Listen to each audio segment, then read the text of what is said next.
Langsung saja kita ke latihan soalnya. Soal nomor 1.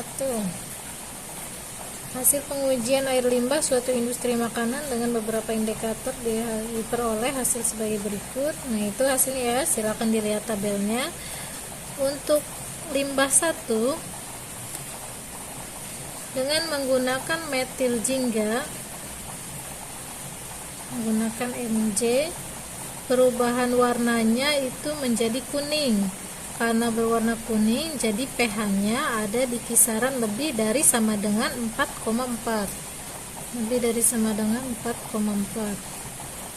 Selanjutnya, limbah 1 menggunakan bromkresol hijau berwarna hijau.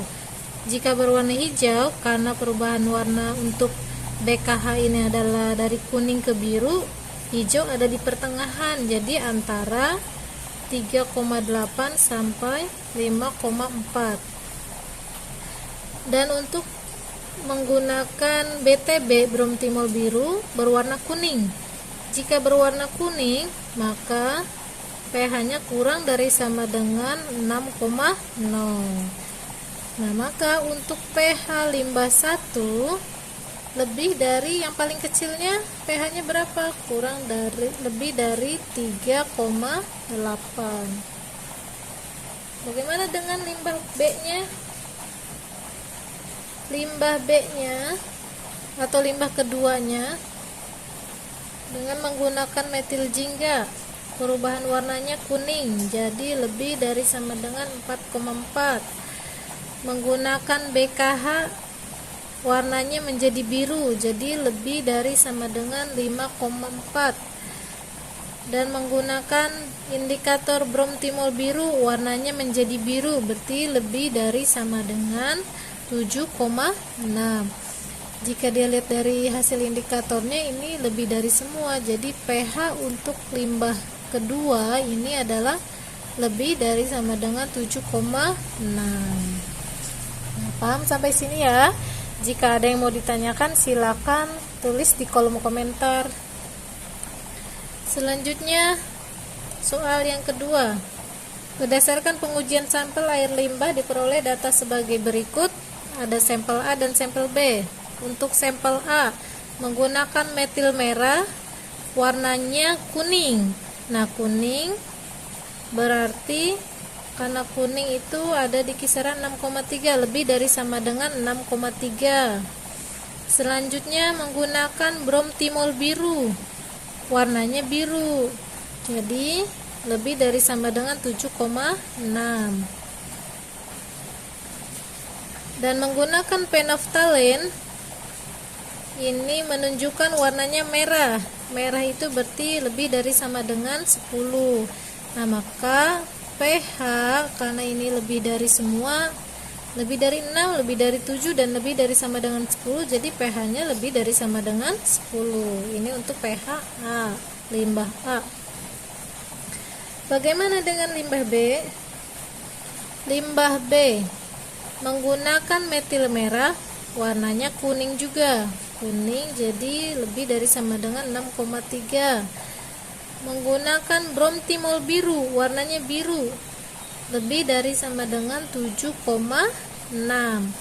Dan menggunakan indikator phenolphthalein, warnanya tidak berwarna, tidak menunjukkan warna, jadi kurang dari sama dengan 8,3. Maka ini ada di antara 6,3 dan 8,3. pH untuk B kurang dari sama dengan, yang paling besar siapa? pH-nya 8,3, dan lebih dari yang paling kecil, pH-nya berapa? 6,3. Jadi pH untuk limbah B adalah kurang dari sama dengan 8,3 dan lebih dari sama dengan 6,3. Dan soal yang terakhir, limbah A diuji menggunakan indikator lakmus, perubahan warnanya menjadi biru. Dengan lakmus biru, kalau biru berarti ini adalah basah, pH basah. Selanjutnya, menggunakan metil merah,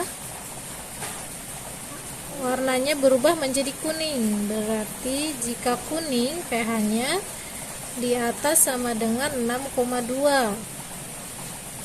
Dan jika menggunakan brom timol biru, warnanya menjadi biru. Jika biru, maka perubahan pH-nya lebih dari sama dengan 7,6. Dan ketika diuji dengan menggunakan indikator phenolphthalein, menunjukkan warna merah. Warna merah berarti lebih dari sama dengan 10. Maka pH-nya untuk limbah A adalah lebih dari sama dengan 10, karena ini lebih dari dan lebih dari sama dengan, dan ini juga warnanya biru, berarti pH-nya pH basa. Selanjutnya bagaimana dengan limbah B-nya? Limbah B ketika diuji dengan lakmus warnanya merah. Nah, ini kebalikannya.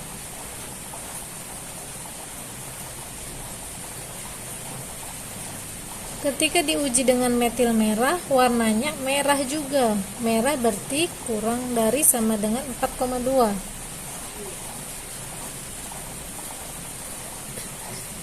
Ketika diuji dengan BTB, warnanya kuning, berarti kurang dari sama dengan 6,0. Dan ketika diuji dengan PP atau phenolphthalein, tidak menunjukkan warna, jadi pH-nya kurang dari sama dengan 8,3. Maka pH untuk limbah B adalah kurang dari sama dengan 4,2, karena yang paling rendah adalah 4,2. Semuanya kurang dari sama dengan 8,3, kurang dari 6,0, dan kurang dari 4,2. Nah, ini jadi untuk limbah A pH-nya lebih dari sama dengan 10, dan untuk limbah B pH-nya kurang dari sama dengan 4,2. Nah, silakan teman-teman, jika ada yang belum paham, silakan tulis pertanyaannya di kolom komentar. Demikian pembahasan soal untuk penggunaan indikator asam dan basa dalam menentukan kisaran pH limbah. Terima kasih sudah menonton. Jangan lupa untuk subscribe channel ini dan like video ini. Terima kasih. Assalamualaikum warahmatullahi wabarakatuh.